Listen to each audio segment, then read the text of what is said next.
You're listening to a podcast from the BBC World Service. This is Hardtalk with me, Stephen Sacker. Thanks for downloading this edition of the programme. I do hope you enjoy it. Welcome to Hardtalk on the BBC World Service with me, Stephen Sacker. My guest today is BenOkri, one of Africa's most respected and internationally acclaimed novelists. He was born in Nigeria, spent his early childhood in London, and then returned to his native country when it was being torn apart by the Biafran conflict. In his 20s, he was already a prolific writer of fiction. By the age of 32, he'd won one of the most prestigious of all literary prizes, the Booker, for his epic novel, The Famished Road. His work is hard to pigeonhole. It draws from African storytelling, myth and magic, as well as from Western literary tradition. In BenOkri's view, too much post-colonial African writing has focused on the problems of the continent, often defined by the West, rather than allowing the imagination and the spirit free rein. In fact, his point goes further. We are all, he suggests, wherever we live, in need of a less literal, more open and imaginative take on ourselves and the world around us. But does that make fiction nothing more than an escape from reality? Well, BenOkri joins me now. Welcome to Hardtalk. Thank you very much, Stephen. Over my years on Hardtalk, I've interviewed many novelists, but I have never interviewed a novelist who had published 2 works of fiction by the ripe old age of 22. So what gave you the urge so young to weave stories? It's very hard to say because my original impulse was to be a scientist. I was fascinated by innovation, by ways in which one can shape the world through the mind. So science and its analysis was my initial dream. Now, science steeps in rationality, in materialism, and yet your stories from the get-go mixed what we would usually call reality with what we would usually call fantasy. I think science is also steeped in intuition. I think there's a very intuitive aspect to science as well. And for the writer, I think those 2 things are very important. Tremendous amount of rationality. You can actually tell a good piece of writing by the clarity of the lines, the clarity of the thought that runs through it. But you can also tell a great piece of writing by that which clarity can't do, that which analysis can't achieve, that which, the laser thought can't get to, which is intuitive, which are the wisdoms of the heart, as it were. Well, the wisdoms of the heart, I wonder if some of those came from traditions of storytelling that I know your mother in particular was sort of deeply embedded with.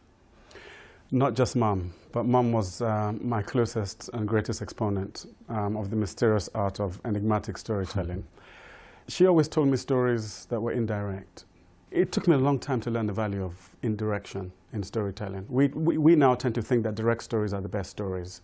They are in certain circumstances, but the most mysterious, the ones that haunt us the longest, are indirect ones. So do you mean by that she wouldn't sort of give you instructions or rules to live by? She'd tell you sort of allegories or stories? Yes, absolutely. She wouldn't say, Ben, don't do this, Ben, don't do that.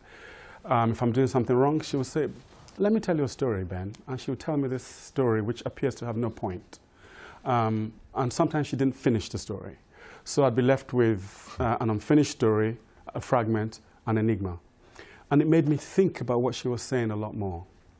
And I ended up drawing not 1, not 2, sometimes 10 different conclusions. Sometimes, even 30 years later, I'm still drawing conclusions from these mysterious indirect stories. And it's now become an important part of my writing practice, even my conversation with friends. I'm very infuriating in conversation for that reason. Because you don't give, direct answers. You sort of go round about a little bit. I think indirection is much more fascinating and much more conversationally explorative.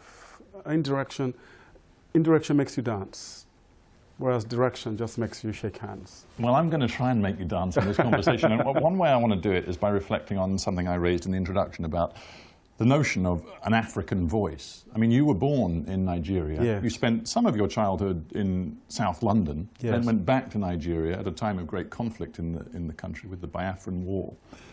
You're of Africa, and yet you're of the West too. Does that mean you're an outsider to both cultures, do you think? Yes, I'm an outsider to both cultures and an insider to both cultures. I'm an outsider-insider, which is, for me, a kind of incredible place to be because it has to do with synthesis. Even with my family, my father is from the south, he's Urobo. My mother is from the east. She's Igbo, half Igbo. That too is synthesis. And during the Civil War, actually having to deal with the difficulty of mom being Igbo and having to hide her through that time because people were out to get Igbos and kill them. Even that too is part of synthesis because one is having to reconcile a very deeply divided nation. And the division, in a sense, still remains. Did that colour you a great deal, do you think? Because I'm just thinking, you were young at the time. I don't know what you were, maybe 30. 7, 8, oh, as young as that. Yes. And yeah. I don't know how much of the war you can recollect. Did you see death? Saw dead bodies, saw people being shot, saw bodies floating on the banks of the river near us, young people who had been killed and their bodies floating.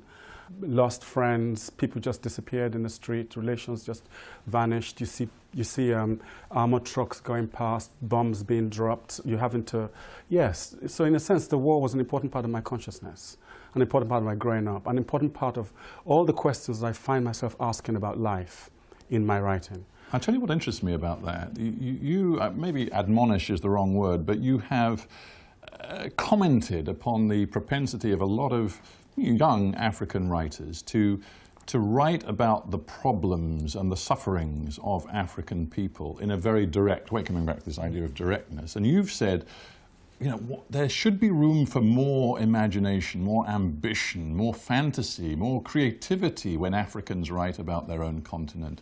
And yet, seems to me, given your childhood, in a way it's surprising you didn't want to write directly about suffering, about challenges, about problems. I have written directly about them, which is why I know that directly is not the best way. I have written directly about them. I've thought directly about them. I've read a lot of direct writing about them. And they are very powerful. And they can be very important. And they are very important in terms of bearing witness to a particular period of a nation's history. Of a people's history. In fact, bearing witness to their struggles, sufferings, and injustices. Very, very important. But we're talking about literature here. We're not talking about journalism. We're not talking about just making a record. We're talking about literature, which is more than the sum total of our suffering. It is also the sum total of our dreams, our possibilities, our freedoms, our playfulness, our sense of humor, our sense of comedy, our sense of dance, our sense of self-surprise, our sense of astonishment. Literature is much, much vaster. It's a huge, huge universe. Dreams, fantasy, magic, they're all elements that certainly appear in the Famished Road. I mean, the book which really catapulted you to prominence because you won the Booker Prize for it. I just wonder whether today's Nigeria, you know, we're 24 years on from when you won the prize for the book, is today's Nigeria still as full of magic, of myth, of tradition as it was then? Yes, of course it is. Tradition will never entirely disappear in Nigeria. It's so richly steeped in so many different traditions. That's not going to go, ever. It might be diluted and changed by its impact, by its confrontation with Western modes, but its traditions will endure and will continue to refresh and nourish its creative matrix. So this idea, because many people listening and watching won't have read the book, but it centers on this character who is an abiko. It's a spirit child. A spirit child. Yeah. And the spirit child comes to Earth, but usually the spirit child then returns to the spirit realm and is sort of reincarnated many, many times. But this particular spirit child wants to stay on Earth. Yeah. He's so engaged with what's happening in his city with his parents. I just wonder whether, because you spend most of your time now outside Nigeria, you could write that sort of book today, do you think? So deeply embedded in a culture and a spirit which is of its place, and that's not really your place anymore. Well, I don't think the writer has any fixed place in that sense. I think the real place of the writer is what nourishes their stories, is actually what has shaped the matrix of their imagination, actually. And that doesn't leave you wherever you go. But has BenOkri changed? The BenOkri of today must be, you know, because of experience, a different man from the BenOkri who wrote Famished Road. A richer man, I think, a richer in spirit and richer in thought, and and more tranquil, I should think. One thing I want to say, can the BenOkri now write the famished road? No, because it's written the famished road already. I'm a great believer in not repeating myself, and I think it's also important in literature that we don't repeat, that we constantly evolve and take on new challenges. And for me, one of the really important challenges of being a writer is being able to bear witness on as many levels as possible to the fullness of one's experience. So when you say, can I write about Africa today? Yes. But do I want to write only about Africa? No, because my experience has involved the Caribbean, America, the diaspora, being in England. It's so many rivers have fed it. And how do you respond when some African writers get peeved that while you call for them to be as free as they can possibly be in their imaginations, you appear to be sort of, in a way, prescriptive, because you're telling them that what they're writing at the moment is a bit, frankly, dull, monotonous and bleak? No. And I'm just going to give you a quote, if I may, which I want you to respond to. Please. There's a woman, admittedly in the States, but she's of Somali origin, called Sophia Samatar, and she wrote this. She said, "The charge that black and African writing is too political dismisses with one blow both the world that we do live in and the possibilities of a political literature. And it's beyond depressing to hear a writer of Okri's stature, who himself writes powerfully about overwhelming subjects, to board what she calls this broken down train." Yes, well, I think she needs to do some rethinking. I don't think the writer's primary responsibility is to be political. That's my point. The writer's primary responsibility is to bear witness to what it is to be human in the fullest possible sense. And the political is only one aspect of this. When I wrote that essay, I was actually particularly concerned about what it means to have a literature, to have a body of work that you call a literature. And I look at the literatures of many continents and many peoples, and I am a little bit envious that in Spanish, say, you'll have a Don Quixote, you'll have a Lope de Vega, you'll have very serious writers, very political writers, very playful writers. You'll have books that speak to all different moods that you want to experience. You can actually read the literature and go through 100 different moods. I think that's what a literature is. A literature gives full witness to all aspects of what it is to be human. And I just simply wanted our literature, the literature of Africa and of black people, to have that fullness and richness so that you could read it on all different levels, on different days, different moods, different times of the year, whatever is going on in the world, and be delighted, touched, moved, stimulated to thought, angered, outraged, to have that vastness. That's all I'm saying. I'm not being prescriptive. No, I understand. I'm just simply saying, seize and use the freedom of what it is to be a writer alive today. But is it actually counterproductive to even talk of a black or African literature as you just did? In a way, isn't that what Western outside voices and eyes tend to do? And why should you even play that game? It's not. I'm not playing the game. It's not a game I'm playing. I'm simply talking about looking at a body of literature, looking at. I'm actually not so much. I'm not so much. Why say there's one body? Africa, you know, from north to south, from east to west, is so diverse, so different within itself. It is absolutely. But there is such a thing as African literature. It's studied all over the world. I'm studied in it. I have a lot of arguments with the phrase African literature. I have a lot of problems with it. But I must also acknowledge the fact that it is there, and it constitutes a body. It is taught all over the world, and it's a literature I'm very, very steeped in. I know it very well. I've read it very, very deeply.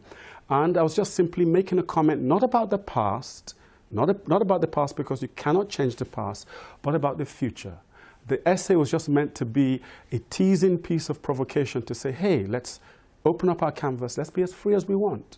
We don't only have to write about suffering. It's just a way of saying to the younger generation, seize your freedom. The only prescription that there is not how to write or what to write about. It's just be free. Here's a final thought on the process of writing and creating.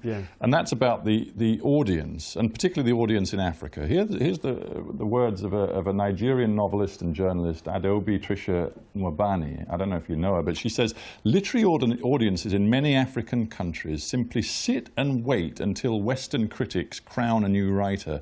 Then they begin applauding that person. Is there some truth in that? There's a small amount of truth in that. It's not the total truth, because there have been many writers that have emerged from Africa and have been very, very productive.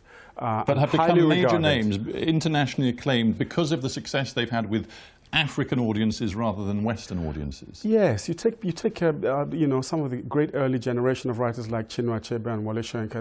They were known first in Nigeria. Achebe was acclaimed first in Nigeria, was read and loved and enjoyed amongst Africans way before the British and Americans caught on.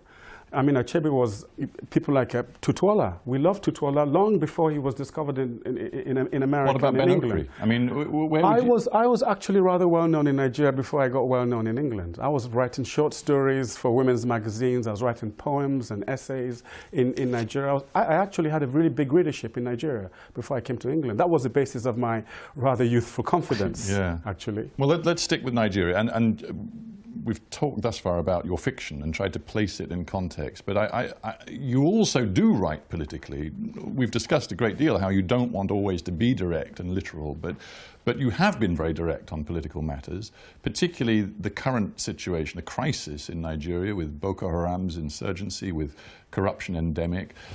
And you have suggested that Nigerians must accept that they can't just blame their leaders, they have to accept that their leaders and their failings are very much a reflection of themselves. It's a double problem. It's a double problem. It is largely a problem of leadership, but beneath the problem of leadership is the problem of collective responsibility. I think we have laid too much at the doors of our leaders, and we have been let down a lot by them. And I think we need a different kind of emphasis now. I think collective responsibility. I feel very strongly that a nation is changed not only when the leaders actually implement great changes, but when the people themselves realize the power that they have with their voice, with their protests. So then you do, even as a writer rather than a politician, have a duty to engage. If I choose to have that duty, yes. If I choose to take that duty, your yes. message sort of is that every human being has that duty. Every human being has a right and a responsibility to engage and change their world if they choose to. One can't impose. You can't go up to people and say, hey, you must be engaging. People can sometimes say, I don't feel like it. I don't want to today or this year. That's a freedom too. I think the freedom here, I think what we're talking about here is that it is actually better and richer for the world if individuals take an active interest in their world, yes. But you can't impose it on them. You mentioned Soyinka, and we had him on Hardtalk some time ago, but after we had him on Hardtalk, the Boko Haram insurgency became much worse. He maybe was very prescient. Back in 2012, this is something he said. He said, the unrest taking place right now as a result of Boko Haram is, in my view, attaining critical mass. There's too much pussyfooting around, too much false intellectualization. This, he said, is a war to the very end. Now, he said that back in 2012. Yes. Is that something that you believe about Nigeria and Boko Haram today? I don't know what he means by a war to the very end. It is a critical war, and it's not just a war with or against Boko Haram. It's something much deeper than that. I think it has to do with many things not properly acknowledged about the state of Nigeria today. The hidden religious conflicts, hidden religious agendas of various parties, various individuals. But more profoundly, I think it's poverty. I think the poverty plays into this in a very profound way. The sense of injustice, the sense of deeply inequitable distribution of wealth throughout the country. Many of the areas where Boko Haram has actually gained its biggest success are areas of incredible social ruin. So to see it as an ideological problem, to try to get deep inside the sort of strand of Wahhabi, Salafist, jihadi thought, and to see it in that prism is too narrow and is a mistake, in your view? It's too narrow. That has to be done, but there's also a bigger social program that needs to take place as well. Nigeria just simply needs to be raised. The level of its poverty in some parts of the north. If I were that poor, I'd do almost anything. I'd be as angry. I'd go to whoever seems to... You'd kill, would you? I wouldn't kill, but there's a lot of anger in the country. And it's not just Boko Haram. Boko Haram is just one strand. There are other strands slowly emerging because of that. because of this same thing I'm talking about. The Niger Delta is one such strand as well. There are quite a few that are tugging away at the body politic, tugging away at the coherent shape of the nation. I've said it many times, it is constantly on the brink of disintegration. If we don't come up with the right kind of reform and the right kind of policies to truly transform that country with all the wealth that it generates. More than anything else, I think that is the deep outrage of the country. Your interest in politics goes far beyond Nigeria. In fact, it is interesting that the new leader of the UK Labour Party, he actually quoted you when he made his most recent conference speech. He quoted your line, "The most authentic thing about us is our capacity to create, to overcome, to endure, to transform, and to love." I think he picked up on your message that even politicians have to be creative people. Just remind us what you wrote in response to Corbett. I'll have to get my glasses. Yes, it was a poem that I wrote as a reaction to politics in our times, and it goes something like this. It looks with hard eyes at the hard world and shapes it with a ruler's edge, measuring what is possible against acclaim, support, and votes. And it went on to say something like this. We live in hard times that have lost this tough art of dreaming the best for its people, or so we are told by cynics and doomsayers. But dreaming, is that really what politicians should be doing? They're supposed to be practical implementers of policies. Policies have to be dreamt. Policies have to be dreamt against the background of what politicians feel is best and richest for their people. Politics without dreams is arid and barren. It's just a machine for winning elections. But what we need are politicians with great dreams for the people, with a sense of justice, but also have the practical capacity to win votes. I think those two things are important. If you ask me which is more important, I would say without any hesitation that the people who dream greatest for us are the people we need the most. I really believe that we need great dreams for our people. But dreamers generally don't win elections. No, that is not true. Dreamers always win elections. Bill Clinton was a dreamer. J.F. Kennedy was a dreamer. Lincoln was a dreamer. Winston Churchill was a great dreamer. He saw dreams of the possibility of coming through that Great War when nobody else did. That's what a true dreamer is. They see things that others don't quite see yet, and then they work really hard to make it possible. We need both in politics. We need both in literature. We need both in journalism. We need great dreamers and great practical achievers of dreams. I think it's really rather too early to talk about whether people are electable or not. I think in addition to all of these things, I think also resilience is very, very, very important. But you, in your literature, will keep dreaming. Keep dreaming, keep being resilient, and keep being practical. BenOkri, we'll end there, but thank you so much for being on Hardtalk. It's been a real pleasure. That was an edition of Hardtalk presented by me, Stephen Sacker. For details of our complete range of podcasts and our terms of use, go to bbcworldservice.com/podcasts.